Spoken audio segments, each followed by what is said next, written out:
My name is Breedlove. I identify as queer. I'm 37 years old and I live in Phoenix, Arizona. And being queer to me in Phoenix means being loved.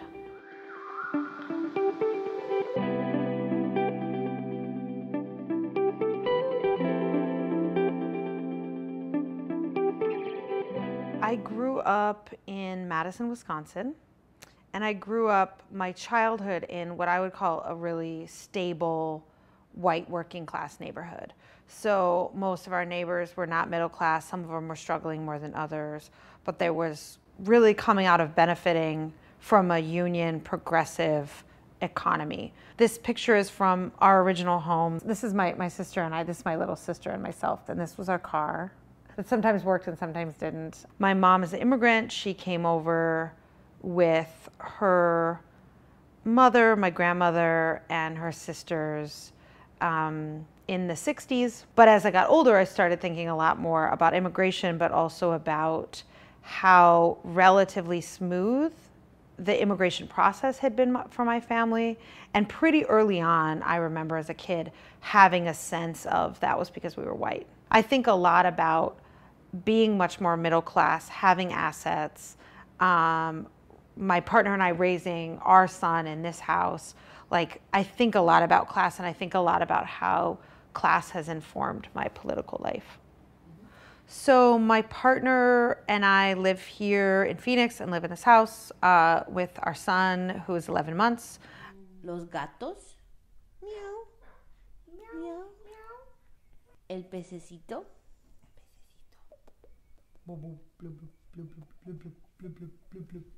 The thing that primarily comes to my mind and my heart when I think about having a young child here and being two community organizers that are passionate about our work in different ways has really been the community. I've always felt that kind of a very heteronormative idea of a nuclear family. I felt so sad when I've watched my queer and trans family try to aspire to that or take that on, because I've always felt like a lot of straight people are really lonely in that configuration. So why are we trying to replicate it? I do think there's something about a radical queer friendship model that's also like, you know, there's a lot of reciprocity and consensuality and mutuality in those relationships. And I think that is really important. So I've been a community organizer almost 20 years. A lot of my organizing was at SONG, Southerners Underground, where I was doing LGBT organizing, primarily with working class people, immigrant people, and folks of color. I think our bread and butter with our membership was building that sense of kinship, family, really understanding what was going on for our members in the community we worked with. I've been in Arizona for about 3.5 years. My day job is working with faith communities nationally to connect them with grassroots movements and working in feminist organization building. I'm also really proud to be the board president of Equality Arizona. Phoenix and Maricopa County have more LGBTQ people per capita in the population than New York or DC or Chicago. And secondly, we have a huge number of LGBT bars. We have a very large number of community bars. Activists in the last 10 to 15 years in progressive movements have gotten really good at organizing each other. And even though I've been part of that strategy many times, I'm not invested in it anymore because I don't think we're winning from it.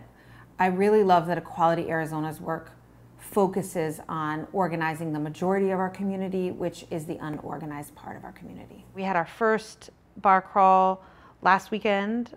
We spent not that many hours, maybe 3.5 hours, and talked with 750 people in these bars about why voting matters, why we feel like this election is actually not just about the candidates, but really a referendum on Trumpism, which is also a referendum on homophobia and transphobia and racism and anti-Semitism.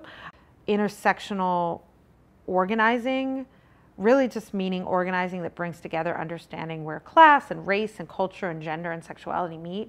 It's really best acted out on the ground. Like, you can talk about it, you can have a conversation, but that's not the same as going and really engaging the community where they actually are, and listening to them and figuring out how to get engaged, how to get them engaged. I think this moment politically to be an LGBTQI person in Arizona or any red state is pretty confusing. I think a lot of us are wondering, which wins we fought for over the last 15, 20, 25 years are going to still be in place in the immediate future, what we might lose. And I also think we've gotten fairly forgetful about how we got here, and particularly those of us who have more privilege in the community.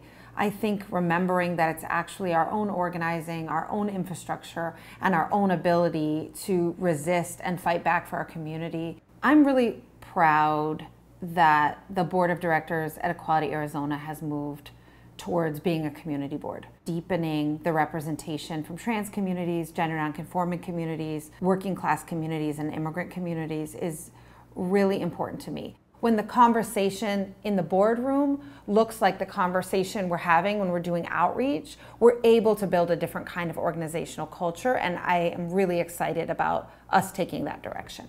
What are the basic needs of our community and our folks?